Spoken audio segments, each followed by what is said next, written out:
Capítulo 8. Del fondo del pasillo llegaba un aroma a café tostado, café de verdad, no. Café de la Victoria, un aroma penetrante.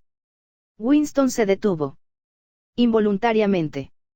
Durante unos segundos volvió al mundo medio olvidado de su infancia. Entonces se oyó un portazo y el delicioso olor quedó cortado tan de repente como un sonido. Winston había andado varios kilómetros por las calles y se le habían irritado sus varices. Era la segunda vez en 3 semanas que no había llegado a tiempo a una reunión del centro comunal, lo cual era muy peligroso ya que el número de asistencias al centro era anotado cuidadosamente. En principio, un miembro del partido no tenía tiempo libre y nunca estaba solo a no ser en la cama. Se suponía que, de no hallarse trabajando, comiendo, o durmiendo, estaría participando en algún recreo colectivo. Hacer algo que implicara una inclinación a la soledad, aunque solo fuera dar un paseo, era siempre un poco peligroso. Había una palabra para ello en neolengua, vida propia, es decir, individualismo y excentricidad. Pero esa tarde, al salir del ministerio, el aromático aire abrileño le había tentado. El cielo tenía un azul más intenso que en todo el año y de pronto le había resultado intolerable a Winston la perspectiva del aburrimiento, de los juegos agotadores, de las conferencias, de la falsa camaradería lubricada por la ginebra. Sintió el impulso de marcharse de la parada del autobús y callejear por el laberinto de Londres, primero hacia el sur, luego hacia el este y otra vez hacia el norte, perdiéndose por calles desconocidas y sin preocuparse apenas por la dirección que tomaba. Si hay esperanza, había escrito en el diario, está en los Proulx. Estas palabras le volvían como afirmación de una verdad mística y de un absurdo palpable. Penetró por los suburbios del norte y del este alrededor de lo que en tiempos había sido la estación de San Pancracio. Marchaba por una calle empedrada, cuyas viejas casas solo tenían 2 pisos y cuyas puertas abiertas descubrían los sórdidos interiores. De trecho en trecho había charcos de agua sucia por entre las piedras. Entraban y salían en las casuchas y llenaban las callejuelas infinidad de personas, muchachas en la flor de la edad con bocas violentamente pintadas, muchachos que perseguían a las jóvenes, y mujeres de cuerpos obesos y bamboleantes, vivas pruebas de lo que serían las muchachas cuando tuvieran 10 años más, ancianos que se movían dificultosamente y niños descalzos que jugaban en los charcos y salían corriendo al oír los irritados chillidos de sus madres. La cuarta parte de las ventanas de la calle estaban rotas y tapadas con cartones. La mayoría de la gente no prestaba atención a Winston. Algunos lo miraban con cauta curiosidad. 2. Monstruosas mujeres de brazos rojizos cruzados sobre los delantales, hablaban en una de las puertas. Winston oyó algunos retazos de la conversación. Pues, sí, fui y le dije, todo eso está muy bien, pero si hubieras estado en mi lugar hubieras hecho lo mismo que yo. Es muy sencillo eso de criticar. Le dije, pero tú no tienes los mismos problemas que yo. Claro, dijo la otra, ahí está la cosa. Cada uno sabe lo suyo. Estas voces estridentes se callaron de pronto. Las mujeres observaron a Winston con hostil silencio cuando pasó ante ellas. Pero no era exactamente hostilidad sino una especie de alerta momentánea como cuando nos cruzamos con un animal desconocido. El mono azul del partido no se veía con frecuencia en una calle como esta. Desde luego, era muy poco prudente que lo vieran a uno en semejantes sitios a no ser que se tuviera algo muy concreto que hacer allí. Las patrullas le detenían a uno en cuanto lo sorprendían en una calle de Proulx y le preguntaban, ¿quieres enseñarme la documentación? Camarada. ¿Qué haces por aquí? ¿A qué hora saliste del trabajo?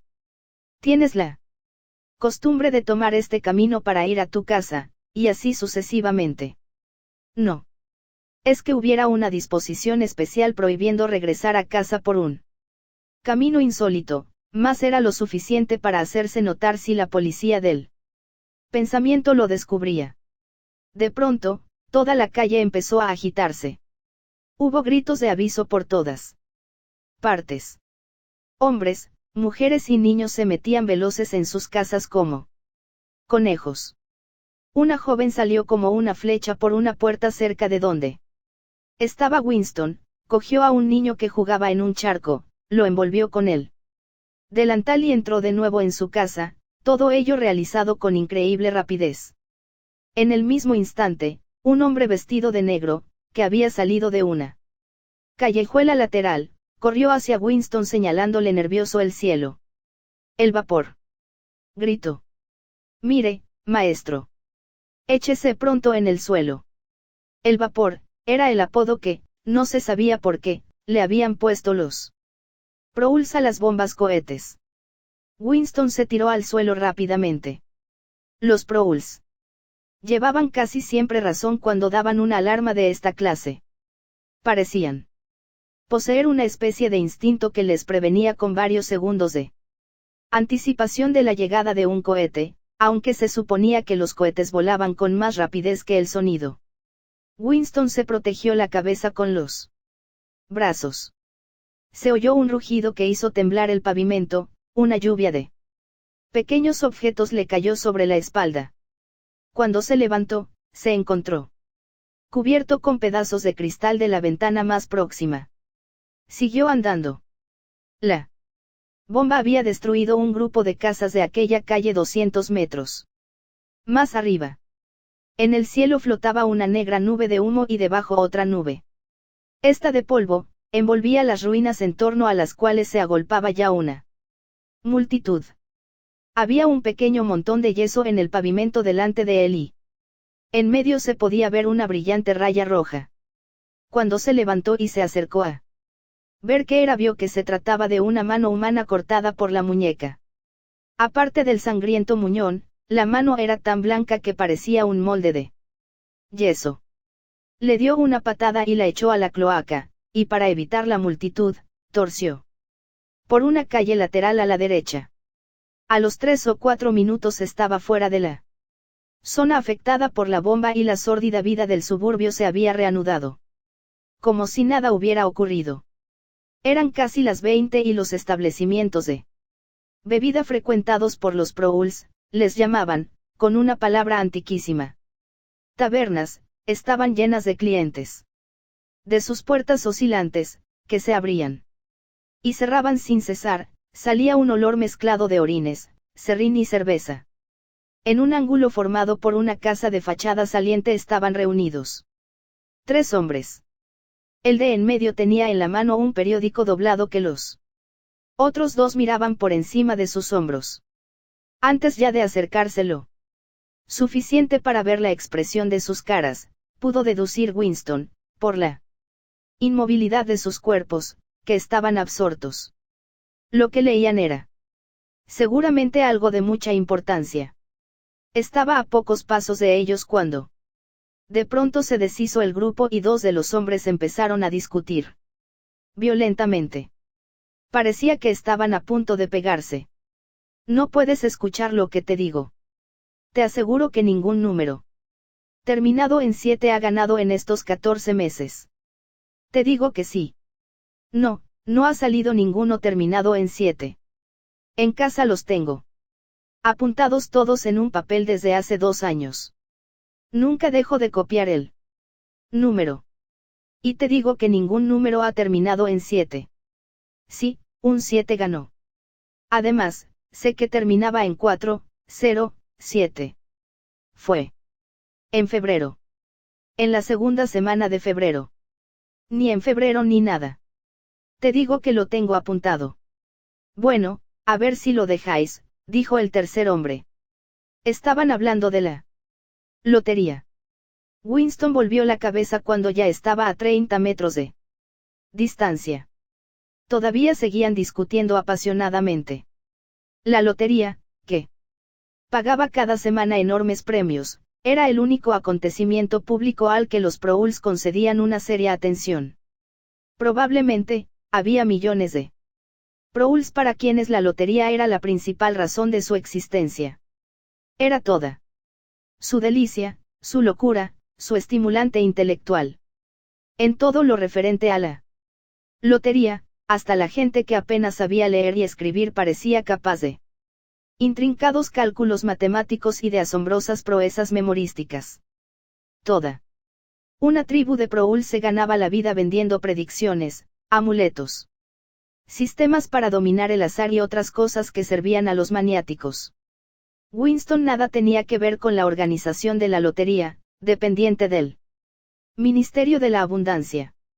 Pero sabía perfectamente, como cualquier miembro del partido, que los premios eran en su mayoría imaginarios.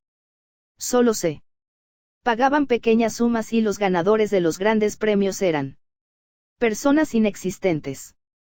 Como no había verdadera comunicación entre una y otra parte de Oceanía, esto resultaba muy fácil. Si había esperanzas, estaba en los Prouls. Esta era la idea esencial.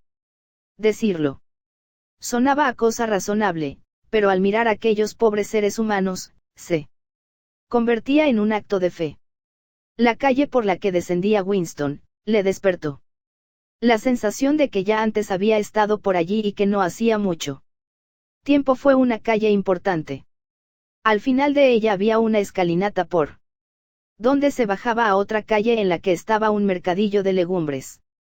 Entonces recordó Winston dónde estaba, en la primera esquina, a unos 5 minutos de marcha, estaba la tienda de compraventa donde él había adquirido el libro en blanco donde ahora llevaba su diario. Y en otra tienda no muy distante, había comprado la pluma y el frasco de tinta. Se detuvo un momento en lo alto de la escalinata. Al otro lado de la calle había una sórdida taberna cuyas ventanas parecían cubiertas de escarcha, pero solo era polvo. Un hombre muy viejo con bigotes blancos, encorvado, pero bastante activo, empujó la puerta oscilante y entró. Mientras observaba desde allí, se le ocurrió a Winston que aquel viejo, que por lo menos debía de tener 80 años, habría sido ya un hombre maduro cuando ocurrió la revolución. Él y unos cuantos como él eran los últimos eslabones que unían al mundo actual con el mundo desaparecido del capitalismo. En el partido no había mucha gente cuyas ideas se hubieran formado antes de la revolución.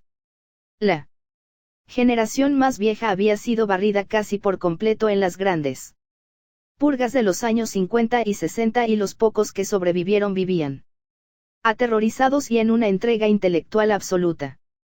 Si vivía aún alguien que pudiera contar con veracidad las condiciones de vida en la primera mitad del siglo, tenía que ser un prole. De pronto recordó Winston el trozo del libro de historia que había copiado en su diario y le asaltó un impulso loco. Entraría en la taberna, trabaría conocimiento con aquel viejo y le interrogaría. Le diría: cuénteme su vida cuando era usted un muchacho, ¿se vivía entonces mejor que ahora o peor? Precipitadamente, para no tener tiempo de asustarse, bajó la escalinata y cruzó la calle. Desde luego, era una locura.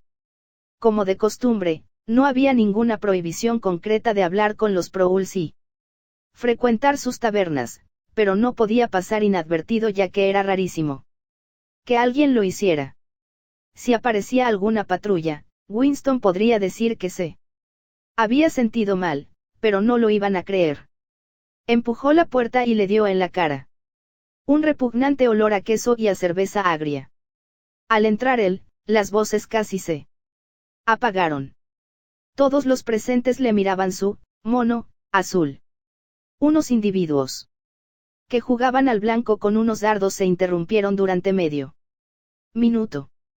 El viejo al que él había seguido estaba acodado en el bar discutiendo con el barman, un joven corpulento de nariz ganchuda y enormes antebrazos. Otros clientes, con vasos en la mano, contemplaban la escena. «¿Vas a decirme que no puedes servirme una pinta de cerveza?», decía él. «Viejo. ¿Y qué demonios de nombre es ese de pinta? Preguntó el tabernero, inclinándose sobre el mostrador con los dedos apoyados en él. Escuchad, presume de tabernero y no sabe lo que es una pinta. A este. Hay que mandarle a la escuela. Nunca he oído hablar de pintas para beber. Aquí se sirve por litros. Medios litros. Ahí enfrente tiene usted los vasos en ese estante para cada cantidad de líquido. Cuando yo era joven, insistió el viejo, no bebíamos por litros ni por medios litros. Cuando usted era joven nosotros vivíamos en las copas de los árboles. Dijo el tabernero guiñándoles el ojo a los otros clientes. Hubo una carcajada general y la intranquilidad causada por la llegada de Winston parecía haber desaparecido. El viejo enrojeció, se volvió para marcharse, refunfuñando, y tropezó con Winston. Winston lo cogió deferentemente por el brazo. ¿Me permite invitarle a beber algo?, dijo. Usted es un caballero, dijo el otro, que parecía no haberse fijado en él. Mono azul de Winston. Una pinta, quiera usted o no quiera, añadió. Agresivo dirigiéndose al tabernero. Este llenó 2 vasos de medio litro con cerveza negra.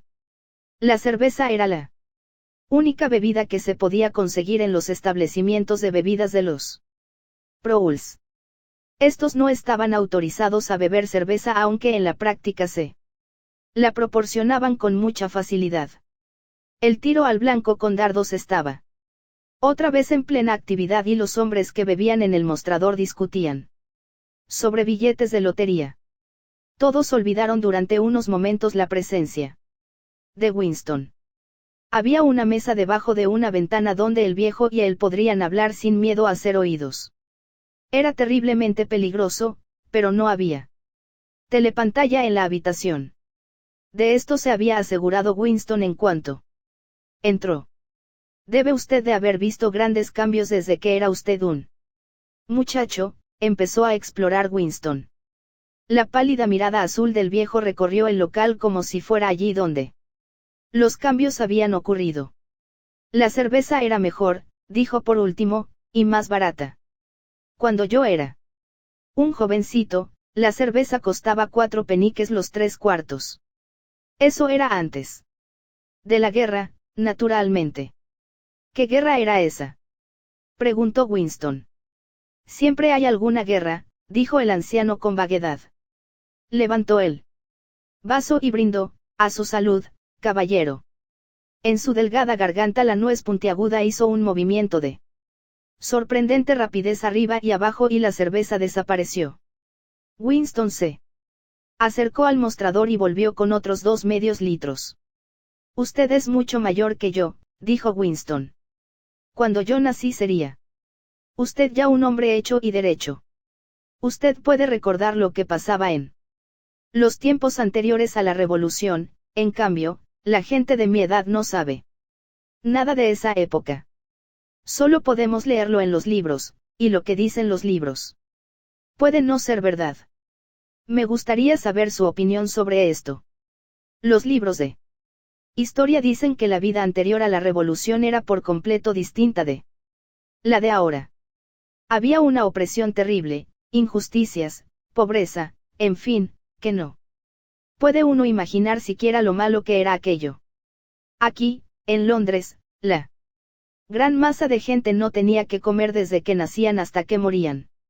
La mitad de aquellos desgraciados no tenían zapatos que ponerse. Trabajaban 12 horas al día, dejaban de estudiar a los 9 años y en cada habitación dormían 10 personas. Y a la vez había algunos individuos, muy pocos, solo unos cuantos miles en todo el mundo, los capitalistas, que eran ricos y poderosos. Eran dueños de todo. Vivían en casas enormes y suntuosas con 30 criados, solo se movían en autos y coches de 4 caballos, bebían champán y llevaban sombrero de copa. El viejo se animó de pronto. «Sombreros de copa», exclamó. «Es curioso que los nombre usted.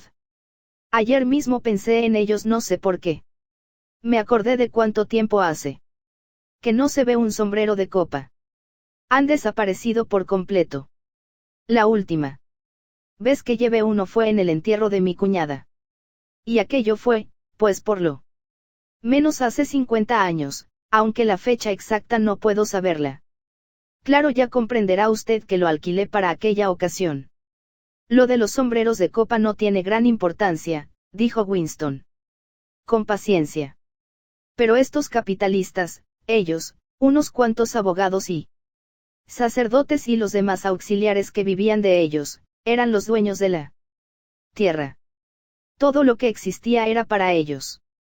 Ustedes, la gente corriente, los trabajadores, eran sus esclavos. Los capitalistas podían hacer con ustedes lo que quisieran. Por ejemplo, mandarlos al Canadá como ganado. Si se les antojaba, se podían acostar con las hijas de ustedes.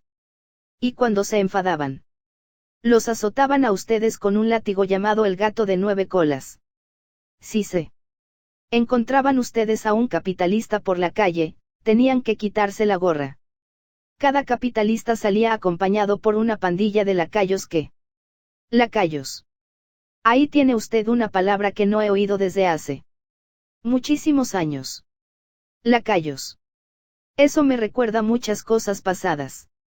Hará medio siglo aproximadamente, solía pasear yo a veces por Hyde Park los domingos por la tarde para escuchar a unos tipos que pronunciaban discursos. Ejército de Salvación, católicos, judíos, indios. En fin, allí había de todo. Y. Uno de ellos, no puedo recordar el nombre, pero era un orador de primera, no hacía más que gritar, lacayos, lacayos de la burguesía. Esclavos de las clases dirigentes.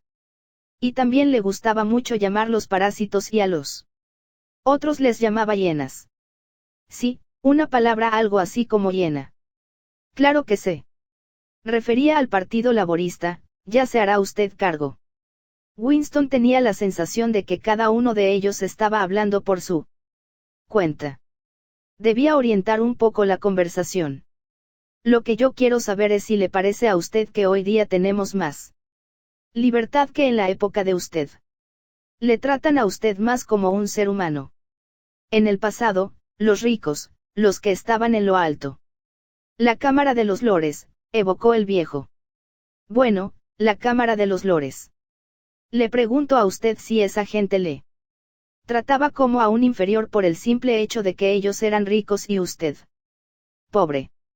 Por ejemplo, es cierto que tenía usted que quitarse la gorra y llamarles señor, cuando se los cruzaba usted por la calle. El hombre reflexionó profundamente. Antes de contestar se bebió un cuarto de litro de cerveza. Sí, dijo por fin. Les gustaba que uno se llevara la mano a la gorra. Era una señal de respeto. Yo no estaba conforme con eso, pero lo hacía. Muchas veces. No tenía más remedio.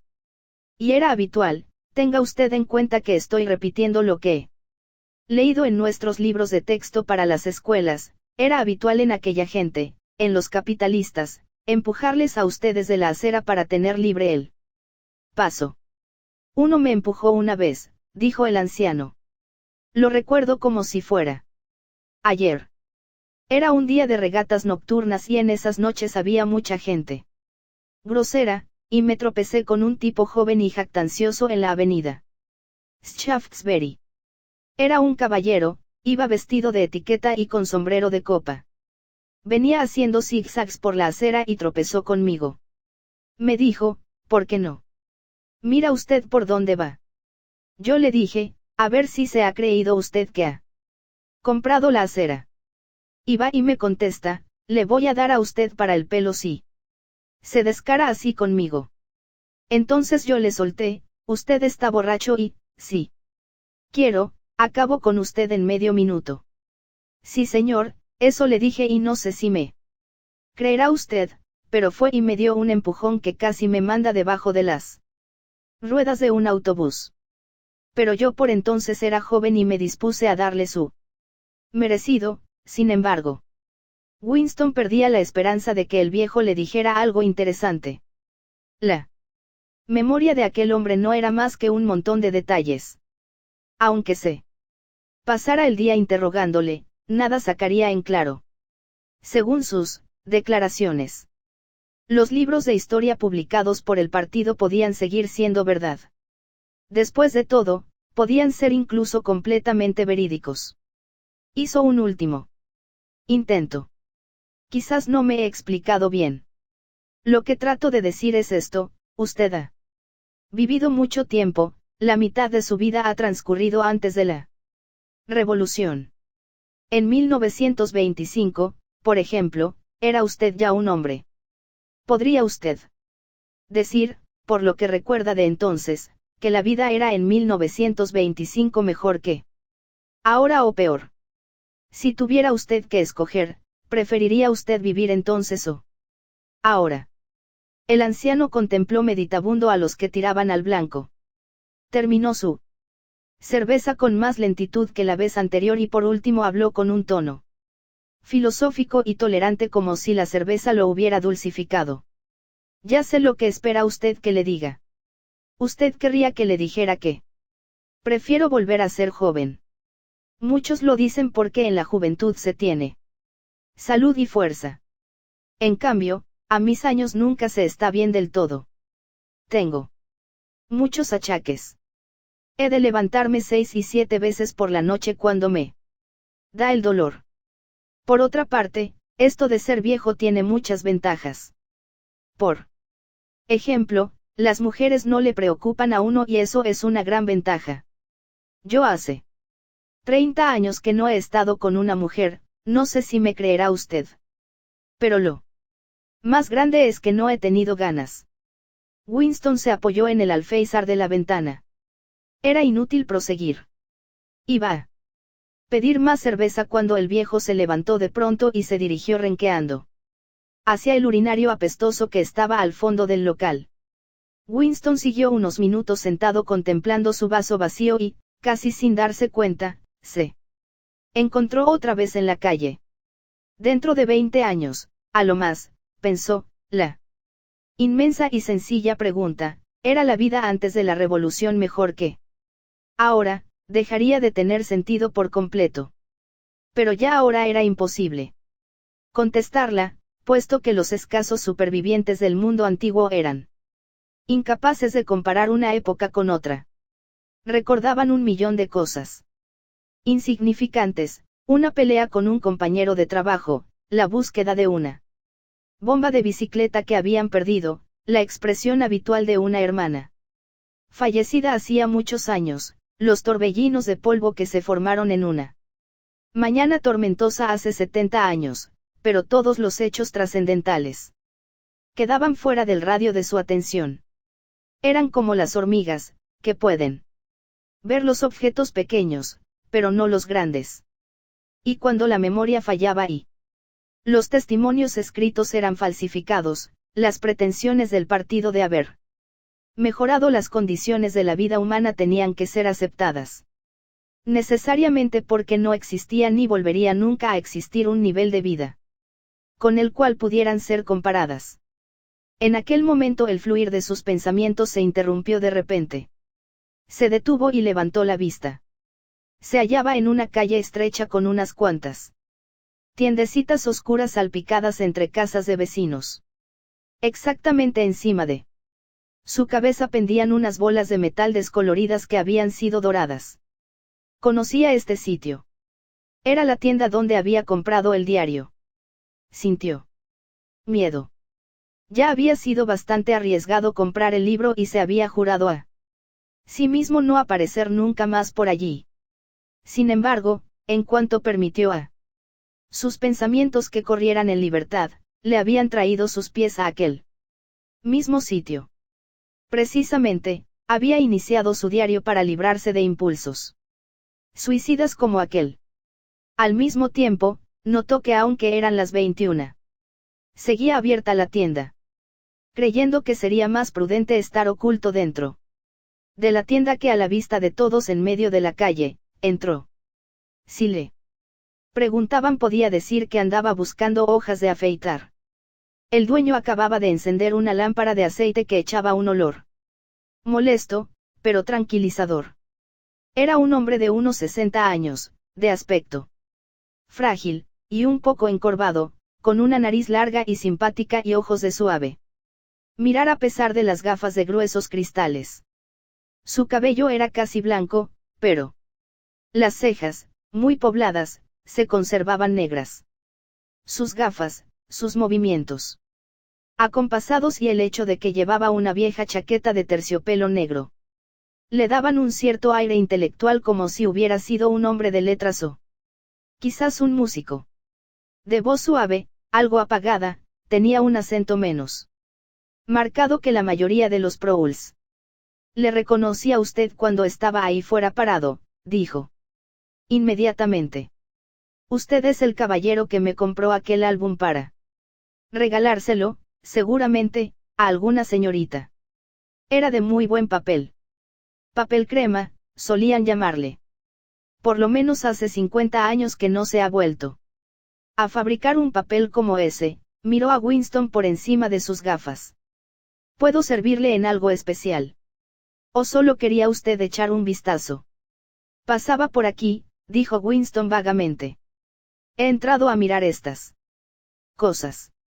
No deseo nada concreto». «Me alegro», dijo el otro, «porque no creo que pudiera haberle servido». Hizo un gesto de disculpa con su fina mano derecha. «Ya ve usted, la tienda está casi vacía. Entre nosotros, le diré que el negocio de antigüedades está casi agotado. Ni hay clientes ni disponemos de género. Los muebles, los objetos de porcelana y de cristal, todo eso ha ido desapareciendo poco a poco, y los hierros artísticos y demás metales han sido fundidos casi en su totalidad. No he vuelto a ver un candelabro de bronce desde hace muchos años».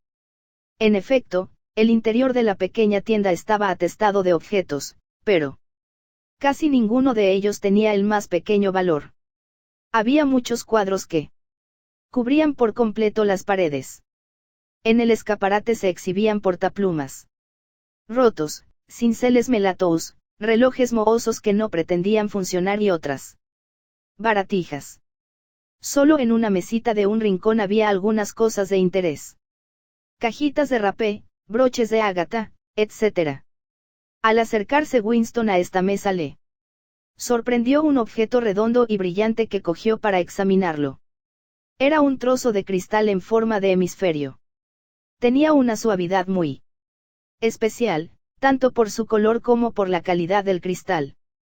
En su centro, aumentado por la superficie curvada, se veía un objeto extraño que recordaba a una rosa o una anémona. «¿Qué es esto?», dijo Winston, fascinado. «Eso es coral», dijo el hombre. «Creo que procede del Océano Índico. Solían engarzarlo dentro de una cubierta de cristal. Por lo menos hace un siglo que lo hicieron. Seguramente más, a juzgar por su aspecto». «Es de una gran belleza», dijo Winston.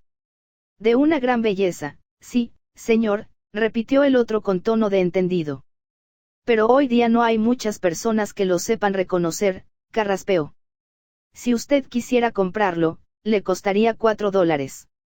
Recuerdo el tiempo en que una cosa como esta costaba 8 libras, y 8 libras representaban, en fin, no sé exactamente cuánto, desde luego, muchísimo dinero.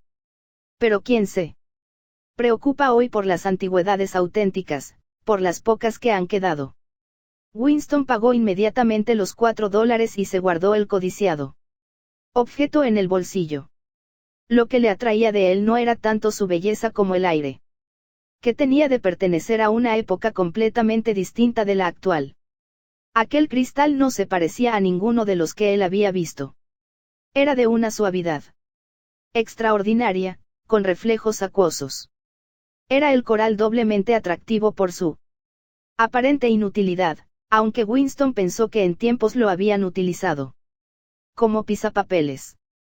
Pesaba mucho, pero afortunadamente, no le abultaba demasiado en el bolsillo. Para un miembro del partido era comprometedor llevar una cosa como aquella. Todo lo antiguo, y mucho más lo que tuviera alguna belleza, resultaba vagamente sospechoso. El dueño de la tienda pareció alegrarse mucho de cobrar los $4. Winston comprendió que se habría contentado con 3 e incluso con 2. Arriba tengo otra habitación que quizás le interesara a usted ver, le propuso. No hay gran cosa en ella, pero tengo 2 o 3 piezas. Llevaremos una luz. Encendió otra lámpara y agachándose subió lentamente por la empinada escalera, de peldaños medio rotos. Luego entraron por un pasillo estrecho, siguiendo hasta una habitación que no daba a la calle, sino a un patio y a un bosque de chimeneas. Winston notó que los muebles estaban dispuestos como si fuera a vivir alguien en el cuarto. Había una alfombra en el suelo, un cuadro o 2 en las paredes, y un sillón junto a la chimenea. Un antiguo reloj de cristal, en cuya esfera figuraban las 12 horas, estilo antiguo, emitía su tic-tac. Desde la repisa de la chimenea, bajo la ventana y ocupando casi la cuarta parte de la estancia había una enorme cama con el colchón descubierto. Aquí vivíamos hasta que murió mi mujer, dijo el vendedor, disculpándose. Voy vendiendo los muebles poco a poco. Esa es una preciosa cama de caoba. Lo malo son las chinches. Si hubiera manera de acabar con ellas. Sostenía la lámpara lo más alto posible para iluminar toda la habitación y a su débil luz resultaba aquel sitio muy acogedor. A Winston se le ocurrió pensar que sería muy fácil alquilar este cuarto por unos cuantos $, a la semana si se decidiera a correr el riesgo. Era una idea descabellada, desde luego, pero el dormitorio había despertado en él una especie de nostalgia, un recuerdo ancestral. Le parecía saber exactamente lo que se experimentaba al reposar en una habitación como aquella, hundido en un butacón junto al fuego de la chimenea mientras se calentaba la tetera en las brasas. Allí solo. Completamente seguro, sin nadie más que le vigilara a uno, sin voces que le persiguieran ni más sonido que el murmullo de la tetera y el amable tic-tac del reloj. No hay telepantalla. Se le escapó en voz baja. Ah, dijo el hombre. Nunca he tenido esas cosas. Son demasiado caras. Además no veo la necesidad. Fíjese en esa mesita de aquella esquina. Aunque, naturalmente, tendría usted que poner nuevos goznes si quisiera utilizar las alas. En otro rincón había una pequeña librería. Winston se apresuró a examinarla. No había ningún libro interesante en ella. La caza y destrucción de libros se había realizado de un modo tan completo en los barrios Proulx como en las casas del partido y en todas partes. Era casi imposible que existiera en toda Oceanía un ejemplar de un libro impreso antes de 1960. El vendedor, sin dejar la lámpara, se había detenido ante un cuadrito enmarcado en palo rosa, colgado al otro lado de la chimenea, frente a la cama. Si le interesan a usted los grabados antiguos, propuso delicadamente. Winston se acercó para examinar el cuadro. Era un grabado en acero de un edificio ovalado con ventanas rectangulares y una pequeña torre en la fachada. En torno al edificio corría una verja y al fondo se veía una estatua. Winston la contempló unos momentos. Le parecía algo familiar, pero no podía recordar la estatua. El marco está clavado en la pared, dijo el otro, pero podría destornillarlo si usted lo quiere. Conozco ese edificio, dijo Winston por fin. Está ahora en ruinas. Cerca del Palacio de Justicia. Exactamente. Fue bombardeado hace muchos años. En tiempos fue una iglesia. Creo que la llamaban San Clemente. Sonrió como disculpándose por haber dicho algo ridículo y añadió, naranjas y limones, dicen las campanas de San Clemente. ¿Cómo? Dijo Winston. Es de unos versos que yo sabía de pequeño. Empezaban, naranjas y limones, dicen las campanas de San Clemente. Ya no recuerdo cómo sigue. Pero sí me acuerdo de la terminación, aquí tienes una vela para alumbrarte. Cuando te vayas a acostar. Aquí tienes un hacha para cortarte la cabeza. Era una especie de danza. Unos tendían los brazos y otros pasaban por debajo y, cuando llegaban a aquello de, he aquí el hacha para cortarte la cabeza, bajaban los brazos y le cogían a uno. La canción estaba formada por los nombres de varias iglesias, de todas las principales que había en Londres. Winston se preguntó a qué siglo pertenecerían las iglesias. Siempre era difícil determinar la edad de un edificio de Londres. Cualquier construcción de gran tamaño e impresionante aspecto, con tal de que no se estuviera derrumbando de puro vieja, se decía automáticamente que había sido construida después de la Revolución, mientras que todo lo anterior se adscribía a un oscuro periodo llamado la Edad Media. Los siglos de capitalismo no habían producido nada de valor. Era imposible aprender historia a través de los monumentos y de la arquitectura. Las estatuas, inscripciones, lápidas, los nombres de las calles, todo lo que pudiera arrojar alguna luz sobre el pasado, había sido alterado sistemáticamente. No sabía que había sido una iglesia, dijo Winston. En realidad, hay todavía muchas de ellas aunque se han dedicado a otros fines, le aclaró el dueño de la tienda. Ahora recuerdo otro verso. Naranjas y limones, dicen las campanas de San Clemente, me debes 3 peniques, dicen las campanas de San Martín. No puedo recordar más versos. ¿Dónde estaba San Martín? Dijo Winston. San Martín. Está todavía en pie. Sí, en la Plaza de la Victoria, junto al Museo de Pinturas. Es una especie de porche triangular con columnas y grandes escalinatas. Winston conocía bien aquel lugar. El edificio se usaba para propaganda de varias clases, exposiciones de maquetas de bombas cohete y de fortalezas volantes, grupos de figuras de cera que ilustraban las atrocidades del enemigo. Y cosas por el estilo. San Martín de los Campos, como le llamaban, aclaró el otro, aunque no recuerdo que hubiera campos por esa parte. Winston no compró el cuadro. Hubiera sido una posesión aún más incongruente que el pisapapeles de cristal e imposible de llevar a casa a no ser que le hubiera quitado el marco. Pero se quedó unos minutos más hablando con el dueño, cuyo nombre no era Wicks, como él había supuesto por el rótulo de la tienda, sino Charrington. El señor Charrington era viudo, tenía 63 años y había habitado en la tienda desde hacía 30. En todo este tiempo había pensado cambiar el nombre que figuraba en el rótulo, pero nunca había llegado a convencerse de la necesidad de hacerlo. Durante toda su conversación, la canción medio recordada le zumbaba a Winston en la cabeza. Naranjas y limones, dicen las campanas de San Clemente, me debes 3 peniques, dicen las campanas de San Martín. Era curioso que al repetirse esos versos tuviera la sensación de estar oyendo campanas, las campanas de un Londres desaparecido o que existía en alguna parte. Winston, sin embargo, no recordaba haber oído campanas en su vida. Salió de la tienda del señor Charrington. Se había adelantado a él desde el piso de arriba. No quería que lo acompañase hasta la puerta para que no se diera cuenta de que reconocía la calle por si había alguien. En efecto, había decidido volver a visitar la tienda cuando pasara un tiempo prudencial, por ejemplo, un mes. Después de todo, esto no era más peligroso que faltar una tarde al centro. Lo más arriesgado había sido volver después de comprar el diario sin saber si el dueño de la tienda era de fiar. Sin embargo, sí, pensó otra vez, volvería.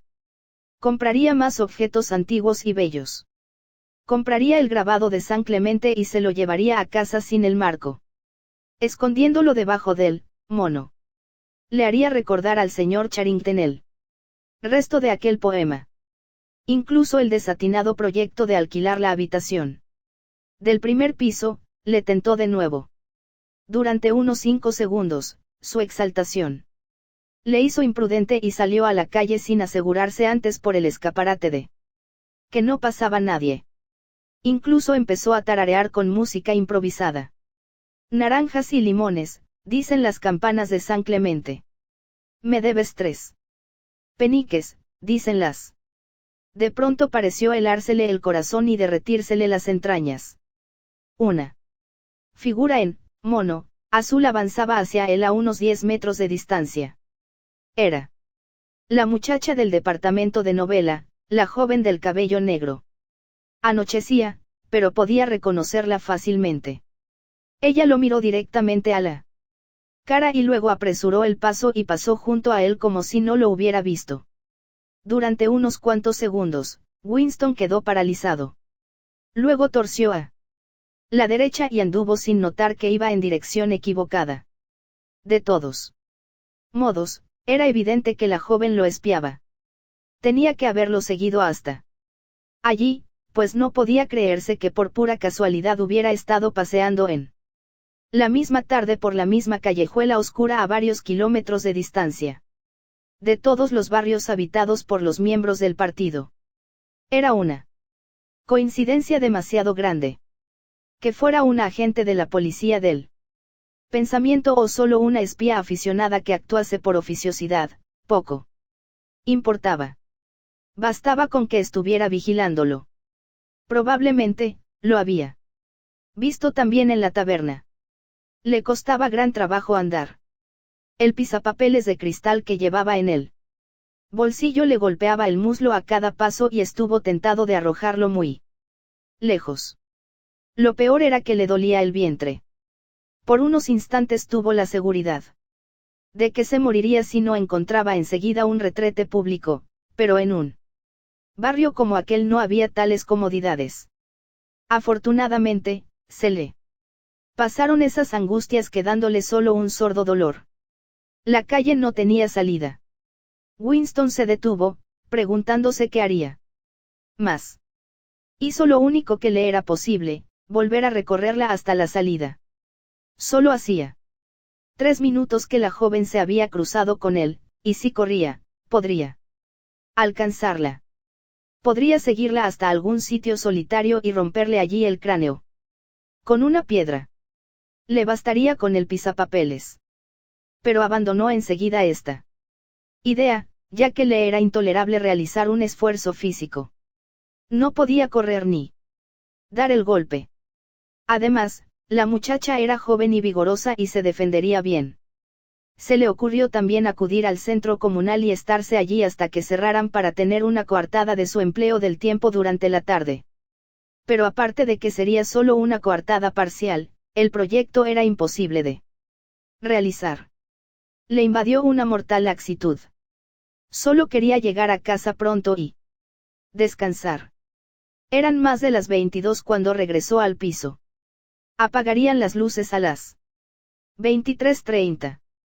Entró en su cocina y se tragó casi una taza de ginebra de la Victoria. Luego se dirigió a la mesita, sentóse y sacó el diario del cajón. Pero no lo abrió enseguida.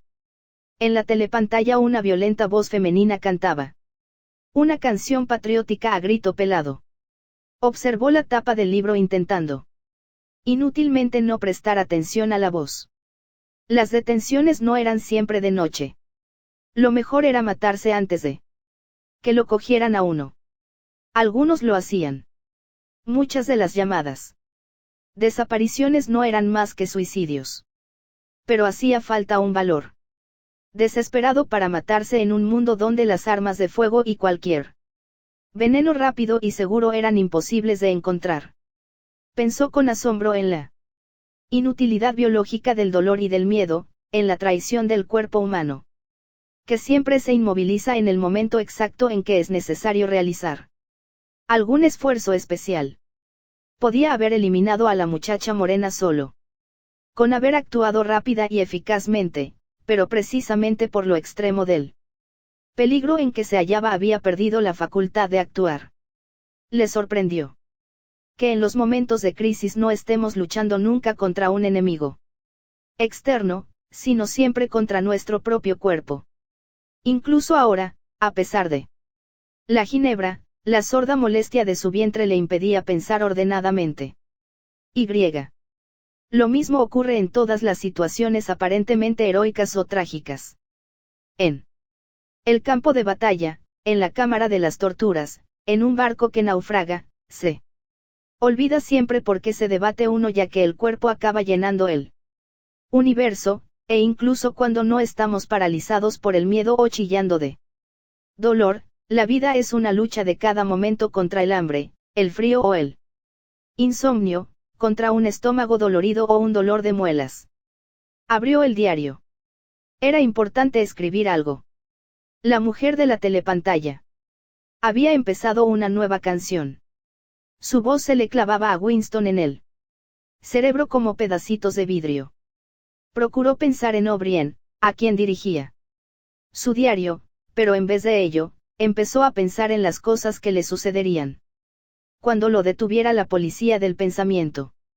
No importaba que lo matasen a uno enseguida. Esa muerte era la esperada.